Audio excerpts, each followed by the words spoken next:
भी उथल पुथल है उसमें, ये नहीं हटाना चाहिए, वो नहीं हटाना चाहिए। इसलिए ज़्यादा बेहतर है कि आपके जो भी सब्जेक्ट टीचर हैं, जो भी सब्जेक्ट पढ़ा रहे हैं, वो जो कह रहे हैं अपने सब्जेक्ट से रिलेटेड उस बात को सुनिए और मानिए और उसी को फॉलो करिए। आप कहीं भी इधर उधर सीबीएसई के चक्कर में मत पड़िए, कौन सा दोस्त मेरा क्या बता रहा है उसके चक्कर में मत पड़िए। बस आप अपने टीचर पे बिलीव करिए, विश्वास रखिए।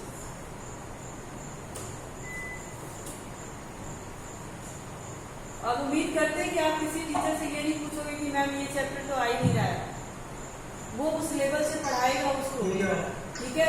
और आपको एक नहीं 10 बार मैं फिर से कंफर्म करा देती हूँ कि जो भी 30% आपके चैप्टर से रिड्यूस सीबीएसई ने किया है वो सिर्फ बोर्ड एग्जाम के रिगार्डिंग है, और वो भी सिर्फ 2021 के टाइम के लिए। ये कोविड-19 जब तक चल रहा है तब तक के लिए है, ठीक है। बाकी प्री बोर्ड जो आपका होगा, जो हम स्कूल में आपका कंडक्ट कराएंगे, हम उन्हीं चैप्टर से आपके क्वेश्चन कराएंगे जो चैप्टर सीबीएसई ने हटा दिए हैं। और जो सीबीएसई का प्रोटोकॉल है 30% का, वो सिर्फ बोर्ड एग्जाम में आपके अप्लाई होंगे, तो आप उस पर ध्यान दीजिए। तो इसलिए हमें पढ़ना सारा सब्जेक्ट चैप्टर है, सारे सब्जेक्ट के। हाँ, बोर्ड का जो टाइम आएगा तो हम उस चैप्टर पे ज्यादा फोकस करेंगे जो चैप्टर आपके बोर्ड में आएंगे, स्पेशली इसी पे फोकस करेंगे। बट प्री बोर्ड एग्जाम के लिए हम सारे सब्जेक्ट सारे चैप्टर पढ़ेंगे, और टीचर को पता है कि आपके लिए क्या अच्छा है क्या खराब है ना। तो हम उसी तरीके की पढ़ाई करते हैं। इतनी एनर्जी हमारे में थोड़ी है कि हम उसको वेस्ट करें, ऐसे ही बस अपना टाइम पास करें। हम बस वही आपको देना चाह रहे हैं जो आपके लिए बेनिफिशियल है। अब समझ में आया कि आपको करना क्या है? बोलिए। Yes ma'am. तो आपसे रिक्वेस्ट है कि आप इधर उधर ना भटके, सिर्फ टीचर की बातों पर ध्यान दें और पढ़ाई पर ध्यान दें, ठीक है? ठीक है, आप बोलोगे? Yes ma'am. सब सब लगता है कि सो जाते हो कभी। Yes ma'am. हाँ, तो कल मुझे सिखा ने आई थिंक कुछ भेजे थे स्क्रीनशॉट कि ये वाला स्लाइड नहीं समझ रहे। सिखा, आप बताओगे फिर से? मैम उसमें से कुछ पिछले यस मैम, मैंने सारा देखा था, लेकिन मैं एग्जैक्ट मेरे को याद नहीं कि आपने कौन कौन सा पूछा था, ठीक है। तो अभी अगर आपको पता है कि कौन सा आपको नहीं आ रहा तो मैं उसको दोबारा से बता देती हूँ, फिर मैं अगला चैप्टर लेके आगे बढ़ूँगी। बताइए। मैम निश्चिता का जो लास्ट वाला था, मनुष्यता का जो आखिरी वाला था, ठीक है। मैं सरल बोलती कि जो आखिरी पंक्ति थी ये वाली ना, चलो अब इस मार्ग में सहर्ष खेलते हुए। Yes ma'am. ओके, तो देखिए इसका अर्थ यही है, चलो अब इस मार्ग में सहर्ष खेलते हुए, विपत्ति विघ्न जो पड़े उन्हें ढकेलते हुए। तो मैग्नीसर गुप्ता अपनी इस लाइन में आपको बताना चाहते हैं, आपको कहना चाहते हैं कि मनुष्य को कहना चाहते हैं, स्पेशली वो मनुष्यता को दर्शाते हुए ये कहना चाहते हैं कि चलो अब इस मार्ग में, है ना, यानी अपने मार्ग पर जो आपने रास्ता पहले से निश्चित कर लिया है, उस मार्ग पर आप आगे बढ़ते हुए, जो स्वयं से आपने मार्ग चूज किया था, यानी हमने एक अपना लक्ष्य बनाया था, स्वयं से अपने लिए एक लक्ष्य बनाया था कि हमें ये काम करना है। तो मैग्नीसर गुप्ता कह रहे हैं कि चलो अब इस मार्ग में सहर्ष खेलते हुए, यानी उस रास्ते पर, जिस रास्ते को आपने चुना है, उस रास्ते पर हंसते खेलते हुए पूरे मन से आगे बढ़ते रहो, विपत्ति विघ्न जो पड़े उन्हें ढकेलते हुए। यानी आपके रास्ते में जो भी बाधाएं आए, जो भी विपत्ति आए, उसको आगे ढकेलते हुए, उसको मतलब पीछे छोड़ते हुए एक नया रास्ता बनाते हुए आगे की तरफ बढ़ते रहिए। घटे न हेल मेल, हाँ बढ़े न भिन्नता कभी। कह रहे हैं कि आपसी हेल मेल, हेल मेल मतलब मेल मिलाप, आपसी सामंजस्य। वो क्या है, कह रहे हैं कि मनुष्य को, मनुष्य के प्रति जो आपसी सामंजस्य है वो कभी घटे नहीं, वो हमेशा क्या रहे, बढ़ता हुआ ही रहे, और आपस में कभी भिन्नता ना पैदा हो, यानी कभी भेद आपस में ना हो, कभी किसी के प्रति कोई आपसी कलह ना हो, है ना।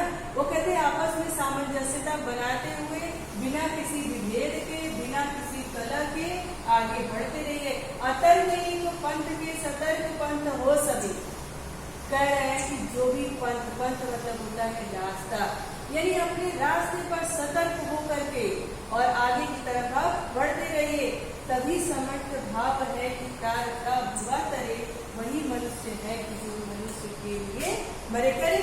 तभी वो रास्ता हमारा सफल है, जो एक दूसरे को आपसी सामंजस्य बनाते हुए हम आगे खुशी से, अपने हृदय से, मन से, कोई बोझ लेकर के नहीं, खुशी से उस मार्ग पर आगे बढ़ते जाते हैं।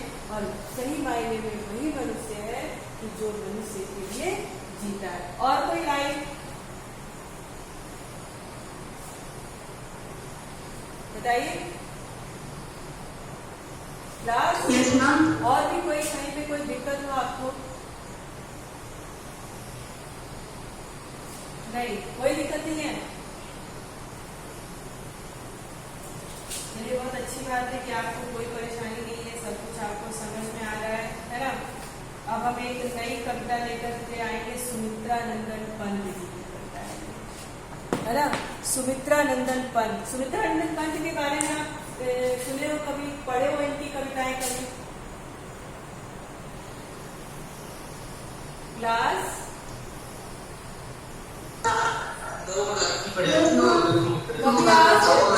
कभी भी आज तक सुमित्रा नंदन पंत की कविताएं नहीं पढ़ी आपने?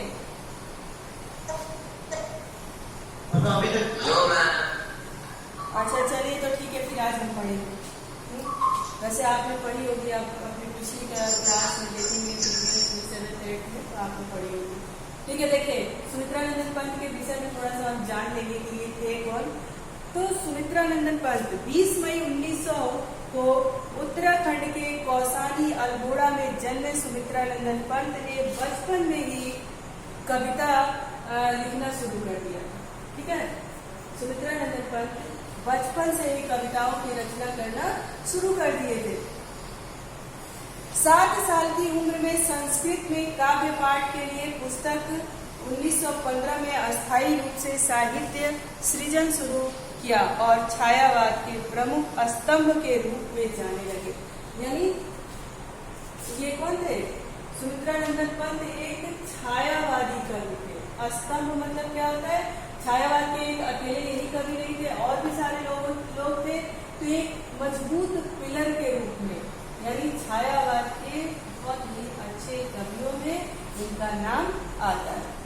पंत जी की आरंभिक कविताओं में प्रकृति प्रेम और रहस्यवाद झलकता है। कह रहे हैं कि पंत जी की, सुमित्रा नंदन पंत की कविताओं में प्रकृति के प्रति प्रेम है ना, ये क्या है, बहुत झलकता है। उनकी हर कविताओं में प्रकृति को ही आधार बना करके उनकी कविताएं शुरू होती थी।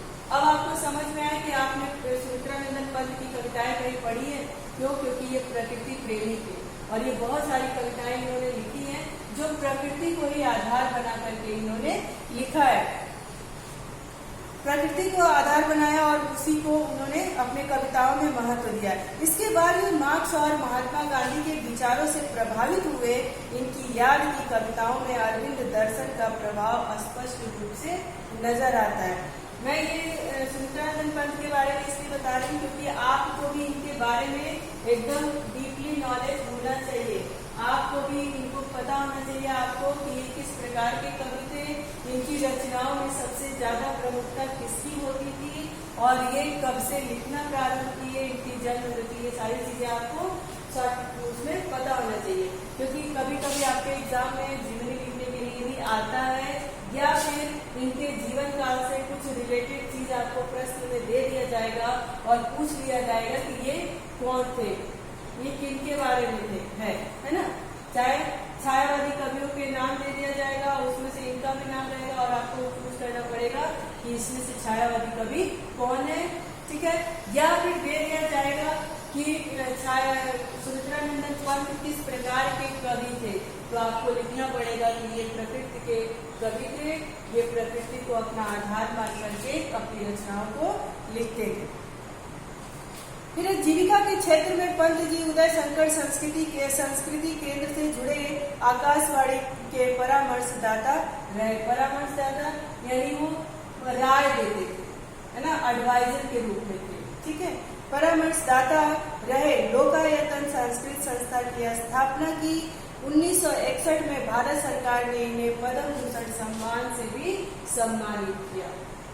देखिए, कभी कभी ये प्रश्न इस तरह से देता है, 1961 दे देगा और उसमें पूछ लेगा कि इसमें किस कवि को पद्म भूषण संस्कार से सम्मानित किया गया था। तो आप इन चीजों को अंडरलाइन करेंगे और एग्जाम जब देने जाएंगे तो एक बार जरा सा इनको देख लेंगे। पद्म भूषण से सम्मान से अलंकृत किया गया था। हिंदी के पहले ज्ञानपीठ पुरस्कार विजेता थे। ये भी प्रश्न एक है कि हिंदी के पहले ज्ञानपीठ पुरस्कार विजेता कौन थे? तो कौन थे? सुमित्रानंदन पंत थे। पंत जी को कला और बूढ़ा चांद कविता संग्रह 1960 में, साहित्य अकादमी पुरस्कार 1969 में, चिदम्बरा संग्रह पर ज्ञानपीठ पुरस्कार सहित अनेक पुरस्कारों से सम्मानित किया था। उनका निधन यानी उनकी मृत्यु 28 दिसंबर 1977 को हुआ था। इनकी अन्य कृतियां प्रमुख कृतियां हैं जैसे बीड़ा, पल्लव, युगवाणी, ग्राम्या, स्वर्ण किरण और लोकायतन। पल्लव आपके 9th में चैप्टर है ना? नहीं, सभी क्लास में बने हुए हैं या चले गए? क्लास में तो आपको देखिए सुमित्रानंदन पंत के बारे में जान करके अब इसमें से कम 10 प्रश्न बनते हैं और 10 में से कोई ना कोई तो जरूरी पूछ लिया जाएगा। इसलिए जब आप बोर्ड एग्जाम देने जाएंगे या फिर प्री बोर्ड कुछ भी देने जाएंगे तो जो पार्ट आपको बता दिया जाएगा, पढ़ा दिया गया है, उसमें इनके बारे में थोड़ा सा नजर आप डाल लेंगे ताकि आपको प्रश्न आने पर आपको तुरंत याद आ जाए कि हाँ मैंने ये पढ़ा था और इसमें ये था। अब देखिए ये जो इन्होंने पर्वत प्रदेश में पावस, इसका इन्होंने क्या चीज लिखा है, इसका क्या भाव है, एक बार जान लेते हैं। भला कौन होगा जिसका मन पहाड़ों पर जाने को न मचलता हो, जिन्हें सुदूर यानी दूर, जिन्हें सुदूर हिमालय तक जाने का अवसर नहीं मिलता, वे भी अपने आसपास के पर्वत प्रदेश में जाने का अवसर शायद ही हाथ से जाने देते हो। ऐसे में कोई कवि और उसकी कविता अगर कक्षा में बैठे बैठे ही वह अनुभूति यानी वह एहसास दे जाए जैसे वह अभी अभी पर्वतीय अंचल में विचरण करके लौटा। चले कि इस पाठ का जो भाव है, जो पाठ में बताना चाहते हैं, तो कभी कह रहे हैं कि कौन सुदूर यानी दूर दूर जा करके बढ़िया बढ़िया प्रकृति की छटाओं को देखना नहीं चाहता, लेकिन वो अपनी कविता के माध्यम से घर बैठे ही उन सब चीजों को समझा देते हैं और ऐसा चित्रण अपनी कविताओं में किए रहते हैं कि ऐसा लगता है कि वो सब हमारे आंखों के सामने चल रहा है। प्रस्तुत कविता में ऐसे ही रोमांच और प्रकृति के सौंदर्य को अपनी आंखों निरखने की अनुभूति देती है। देखिए ये जो आपका पर्वत प्रदेश में पावस है, ये कविता ऐसी है कि वो कह रहे हैं कि ये जब बच्चे इस कविता को पढ़ते हैं तो उसकी अनुभूति, उसका जो पिक्चर है, पूरी फिल्म है, इस कविता के माध्यम से हमें ऐसा लगता है, इस तरह से इन्होंने लिखा है कि हमें ऐसा लगता है कि वो सारी चीजें हमारे आंखों के सामने चल रही है। यही नहीं, सुमित्रानंदन पंत की अधिकांश कविताएं पढ़ते हुए यह अनुभूति होती है कि मानो हमारे आसपास की सभी दीवारें कहीं विलीन हो गई हो और हम किसी ऐसे रम्य स्थल पर आ पहुंचे जहां पहाड़ों की अपार श्रृंखला है, आसपास झरने बह रहे हैं और सब कुछ भूलकर हम उसी में लीन रहना। मतलब इन्होंने अपनी कविता के महत्व को बताया है कि मेरी कविताएं ऐसी होती हैं, सुमित्रानंदन पंत की कविताएं ऐसी होती हैं मानो वो एकदम जो चीज हमें इस कविता के माध्यम से बताना चाहते हैं, हम इस चार दीवारी में रह करके ये दीवार जो है हट जाती है दिमाग से, ठीक है, ये दीवार ऐसा लगता है कि हट गई है और हम उसी प्रकृति में जा पहुंचे। इस तरह का चित्रण, इस तरह का प्रकृति का वर्णन ये अपनी कविताओं में करते हैं। महाप्राण निराला ने भी कहा था, पंत जी में सबसे जबरदस्त कौशल जो है वह शैली है, शैली की तरह अपने विषय को अनेक उपमाओं से संवार कर मधुर से मधुर और कोमल से कोमल कर देना चाहते हैं। कह रहे हैं कि सुमित्रा नंदन पंत की जो कविताएं हैं, जो उसकी शैली है, शैली यानी जो उसकी भाषा है, जो उसको चरितार्थ करने का जो उनका तरीका है, ऐसा लगता है कि हम एकदम सदृश उस वर्णन को उस प्रकृति में जा पहुंचे हैं उनके कविता के माध्यम से। समझ में आया कि इनकी कविताएं कैसी होती हैं? Yes ma'am. तो आप लोगों को देखिए, ये कविता का अर्थ आप कहीं से भी समझ सकते हो, कहीं से भी पढ़ सकते हो, इसमें कोई बात नहीं, ठीक है। लेकिन इनसे जुड़ी जो चीजें हैं, छोटी छोटी जो चीजें हैं, उसे हमें पॉइंट आउट करना है और उसी को लेकर के आगे बढ़ना है, ठीक है। अर्थ तो हम कहीं भी देख लेंगे, हमें समझ में आ जाएगा, एक बार उसको देख लेंगे तो याद भी हो जाएगा। लेकिन उनकी जो ये छोटी छोटी भाव है, भावनाएं, उस पर हमको डिस्कस करना जरूरी होता है। किस तरह की कविताएं लिखते हैं, कैसे उनकी कविताएं चरितार्थ होती है, किस तरह से उनके बारे में और लेखक बताते हैं और कवि बताते हैं, ये सारी चीजें हमको जाननी चाहिए, ठीक है। अब देखिए इनका है कि पर्वत प्रदेश में पावस, पावस ऋतु थी पर्वत प्रदेश, पल पल परिवर्ती प्रकृति प्रदेश।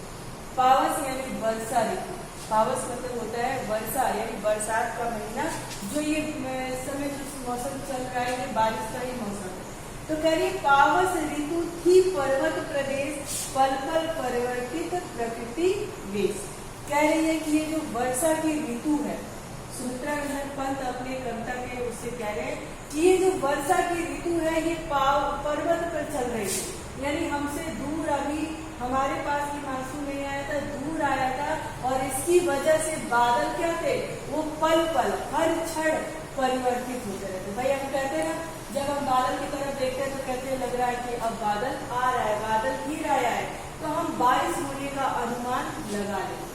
तो वही कवि अपने कविता के इन 2 लाइनों से कह रहे हैं कि पावस ऋतु थी पर्वत प्रदेश, यानी ये वर्षा ऋतु कहाँ थी, पर्वत पे थी, पल पल परिवर्तित प्रकृति वेश। और ये पल पल हर पल जो प्रकृति है, जो हमारी प्राकृतिक पेड़ पौधे, ये सारी जो चीजें हैं, इनको क्या कहते हैं, इनका वेशभूषा पल पर बदलती रहती है। अब मान लीजिए बारिश का दिन जब नहीं रहता है तो पेड़ पौधे अत्यंत सूखे लगते हैं, जो हम गमले लगाते हैं वो भी पानी के अभाव में सूख जाते हैं। लेकिन बारिश का दिन जब आता है तो क्या होता है, ये सब हरे भरे खिले, चारों तरफ हरियाली नजर आने लगती है। तो वही वो कह रहे हैं कि वर्षा ऋतु प्रदेश वो कहाँ थी, पर्वतों पे थी, फिर भी वहां से पल पल हर क्षण पूरा जो हमारा प्रकृति है, उसका वेश, उसका जो ये रंग रूप है, वो बदलता हुआ दिखाई देगा।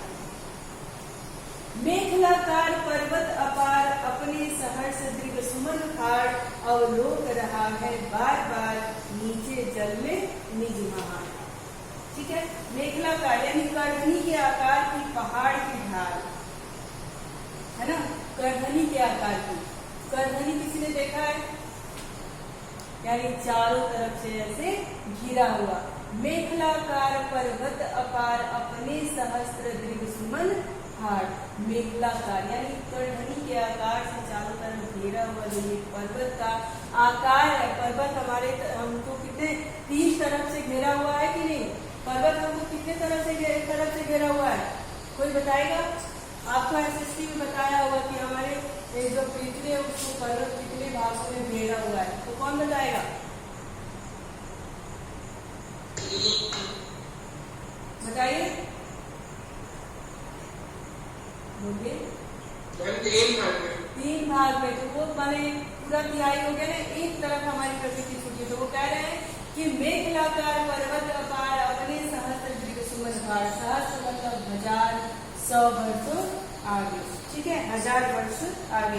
पुष्प रूपी आंखें, सुमन मतलब होता है पुष्प, जब फूल की पर्यायवाची पढ़ते हैं तो फूल की पर्यायवाची में सुमन भी आता है। वो कह रहे अपने सहस्त्र दीर्घ सुमन भाड़, यानी अपने ये हजारों मील दूर आंखों को फूलों की तरह, जो फूल की तरह आंखें हैं, उसे फाड़ कर यानी खोल कर अवलोक रहा है बार बार। अवलोक मतलब होता है देखना। तो क्या कर रहा है, हमें बार बार देख रहा है। नीचे जल में निज महाकाल, नीचे जल, जल जो है उसमें अपने निरंकार को, अपने इस महाआकार को, इस बड़े आकृति को नीचे जल में देख रहा है। गंगा कहाँ बहती है? पहाड़ के नीचे बहती है ना। गंगा का स्थान कहाँ है? समतल भूमि पे है, नीचे बहती है। Yes, sir. और पहाड़ हमेशा हमसे ऊपर होता है, इसलिए हम इसको सागर माथा भी कहते हैं। ठीक है, तो वो कह रहे हैं कि अपने सहस्त्र दीर्घ सुमन पहाड़, यानी अपने हजारों मीलों दूर से, भाई पहाड़ बहुत ऊंचाई पे बसा है, तो कह रहे हजारों मीलों दूर से अपने सुमन रूपी आंखों को फाड़ करके, यानी खोल करके और रोक रहा है बार बार। और रोक मतलब होता है देखना, तो हमें क्या कर रहा है? बार बार देख रहा है नीचे जल में निज महाआकार, यानी जो नीचे जल है उसमें अपने इस महाआकार को, विशाल आकार को, इस बड़ी आकृति को बार बार क्या कर रहा है? देख रहा है। अच्छा, अब तक की इन लाइनों में कोई तकलीफ, कहीं पे कुछ ऐसा हो जो नहीं समझ में आया हो आपको? No ma'am. देखिए, एक बार तो आप नो बोलते हैं, लेकिन शायद एक बार और देख लीजिए। अगर कोई लाइन में आपको दिक्कत लग रही है तो मैं उसको वापस से समझाऊंगी। एक बार आप देख लें उसको।